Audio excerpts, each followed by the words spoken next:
In today's Leeds news, Leeds United voted against the new SCR model. Under-21s win in the Cup.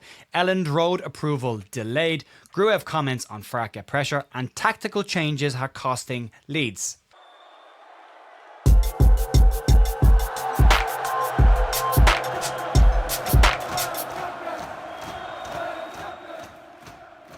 Morning folks, welcome back to the Leeds View. Thursday morning, the 27th of November with your Leeds United news. Daniel Farke's press conference is this afternoon. We will have a reaction to that over on bigup.com as we usually do, and then we will have the match preview out for the weekend's game against Manchester City. A really tough game for Leeds United and not one that they'll want after the recent run of results. But there is a deeper look today at two very interesting stories. One of them being the fact that Leeds were one of the clubs that actually voted against the SCR model, one that is having football finance experts scratch their head, as well as a bigger and deeper dive from Baron Cross and John McKenzie at The Athletic into Leeds United's tactical shifts from the start of the season to now, and actually the damage that's been costing Leeds United over recent weeks. We'll get into that at the back end of the video. We'll start today though with the decision to vote against the SCR model. In some information that came out yesterday on TalkSport, it was revealed that Leeds United were one of the clubs who voted against the new football finance model that will replace PSR next season. The decision seems an unusual one for Leeds to take, and football finance expert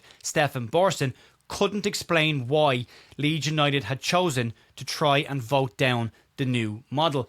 The vote passed in the end by 14-6 votes, with Bournemouth, Brighton, Brentford, Palace, Fulham and Leeds United all voting against the new model. Borsten explained the basics of the new model, saying the following: "We'll see it next season, though teams that breach the 85 or 70% cap, depending on if you're in UEFA competitions or not, they won't suffer any financial penalties next season. Only a very egregious breach of the 115% or 100% limit would see a points deduction. But we now have points deductions baked in and spelled out in the rules, so you will get a 6-point deduction plus another point for every £6.5 million over the limit." Borsten though did point out that he doesn't expect any sides to receive points deductions with this new model because of the scale of the penalties against it. He doesn't believe teams will take the risk in the new model. But on what the model actually is and contains, he had a much more simple version for everyone to wrap their heads around. In terms of what it is, effectively it's a simplification of the former rules, that it only looks at certain elements of the club's financial performance.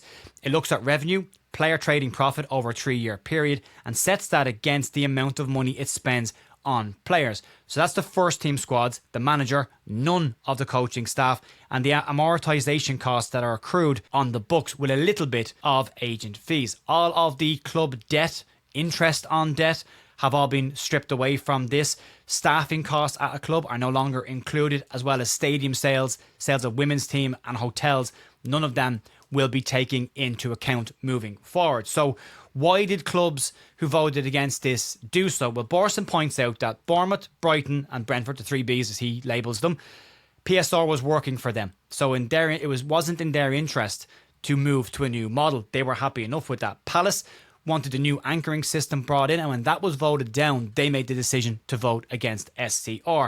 Points out that Fulham tend to vote against the Premier League in any case anyway. But Leeds, Stefan Borsten said, was a much more confusing decision. He says that he's not sure why Leeds would specifically have voted against the SCR, because he doesn't believe that the current PSR model was actually working in benefit for Leeds United, but that Leeds would likely have their own reasons and agenda for voting this down. Jim White tried to point out that this new model still helps all the big boys, but Borsten said there is no one-size-fits-all model, and actually based on his rough calculations at the moment, teams like Leeds United would be one of the clubs that would have a bigger buffer versus clubs like Newcastle, Aston Villa and even Chelsea as well, and even those clubs that are playing in European football.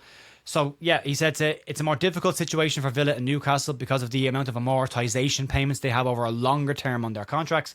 But for Leeds, it's a very confusing decision and doesn't understand why Leeds would be against this. It might not be a perfect model for Leeds, but it's definitely better for Leeds than the existing PSR model is. But strange decision. Maybe Leeds were similar to Fulham. They'll vote this down and come back and review it at a later date. But at the moment, yeah, it's a head-scratching one for right now. Anyway, we'll try and reach out to a few people and see if we can get more detail as to why Leeds would even maybe consider voting down this model. Let's move on. Let's talk about under-21s. Leeds United under-21s had a very impressive win on the road last night in the National League Cup. Scott Gardner's side ran out 3-0 winners away to Gateshead with some excellent finishes in the game. Ollie Pickles put Leeds United in front in the first half, picking up the ball just outside the centre circle, running past two Gateshead players before firing in to the bottom left-hand corner from outside the box. Leeds' second goal came in the 54th minute. Jacob Render tapped in at the back post after really good work by Alfie Creswell and Sam Chambers in the build-up.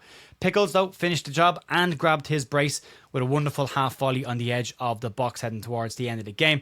Gateshead failed to clear a shot from Mills and it bounced to Pickles, who volleyed the ball into the top left-hand corner. So well done to Scott Gardner and to the under-21s in that game. Let's move on. Let's get into the Elland Road approval delay. Leeds City Council were due to meet today to give the green light to begin work on the redevelopment of Elland Road, but that meeting has now been cancelled. Isaac Johnson from Leeds Live has shared the detail this morning with the decision on the expansion now expected to be delayed. The council are said to be taking more time to consider the club's transport proposal as well as transport framework amid expected increases in road traffic and footfall in and around the stadium due to the increased capacity. An insider told Leeds Live that they are positive and optimistic about the progress that has been made and there is widespread support for the expansion within Leeds City Council. From a Leeds United side, the club sources say that the delay is not expected to impact their timeline in any way, as the club have already baked in delay expectations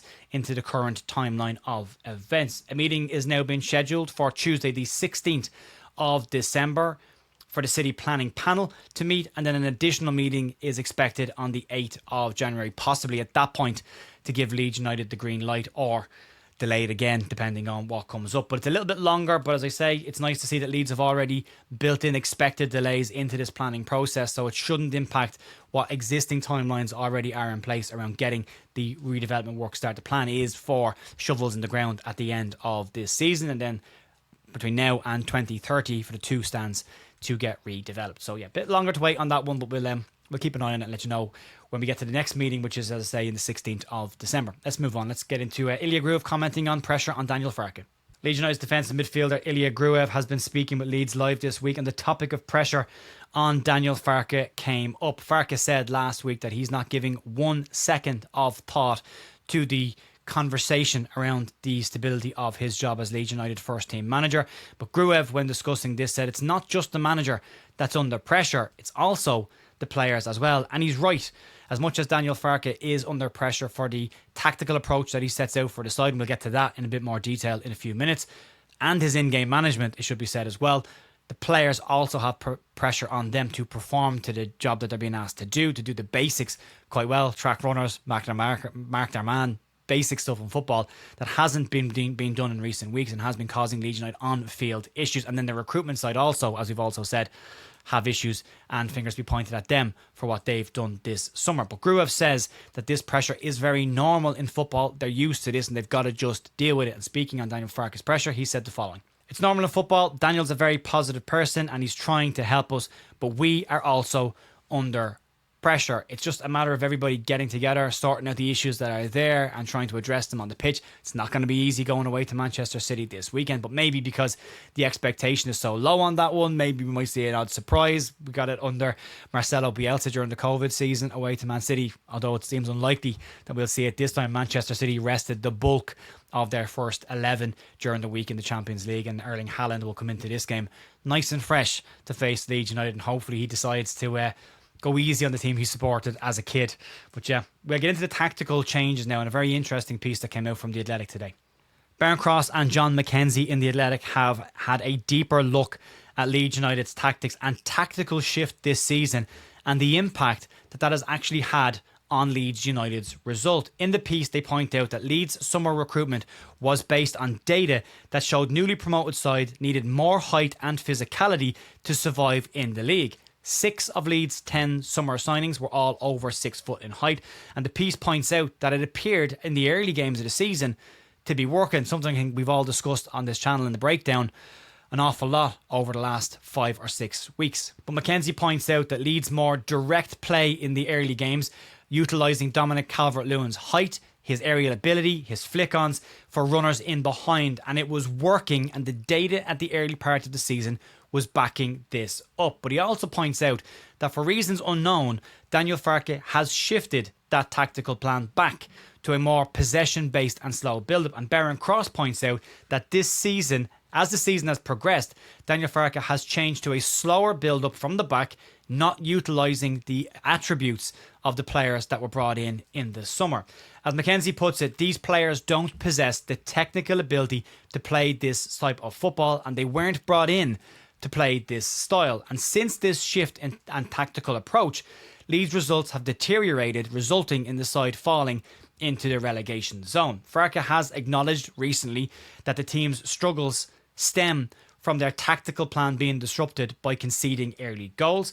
Brighton, Forest, Arsenal, Bournemouth are all sides that are very press heavy, and Leeds playing out from the back seems to have played in to their strength. But Farke suggested recently that a more direct style of play might work against sides who press high, something that I think he should have been aware of much earlier this season. And if you look at the data and the early games, it appeared to be something Leeds were very aware of in the opening 4 games. But the question is now, will Daniel Farke return to the more direct, aggressive style of play that Leeds began the season with, to play into the strengths of the players they brought in, and move away from his individual footballing principles? Daniel Farke clearly wants to show that he can play a certain type of football in the Premier League and get this side out of trouble by doing so. The data, the recruitment, all of it suggests that that's not what these players were brought in for. It's been discussed throughout the season, but the fact that John Mackenzie, who's very, very good at the tactical analysis side of football, the data that backs up football as well, and Leeds have sports analysts within the club as well, and they should be looking at this as well, and you would imagine that they are. But yeah, it seems that Leeds have definitely, and you can see it from the graphs that were on the screen, have shifted away, and that shift has resulted in Leeds' points per game average starting to drop over the past 6 to 7 games. So there will be a massive need to shift back to something that fits the players that we've got on the park more than just the manager's philosophy and how he wants to play football. Folks, we will have the press conference reaction over on bigup.com straight after the press conference today, as well as the match preview stats pack out later on tonight for the weekend's game against Man City. We'll have the news out in the morning, and then watch along over on bigup.com at the weekend and the instant match reaction after that game as well. It's going to be a tough weekend, no doubt at all. Then we've got Chelsea on Wednesday, but keep an eye out for a bonus podcast also coming out on Sunday with Lewis Dayton having a look at the Leeds United and Chelsea rivalry.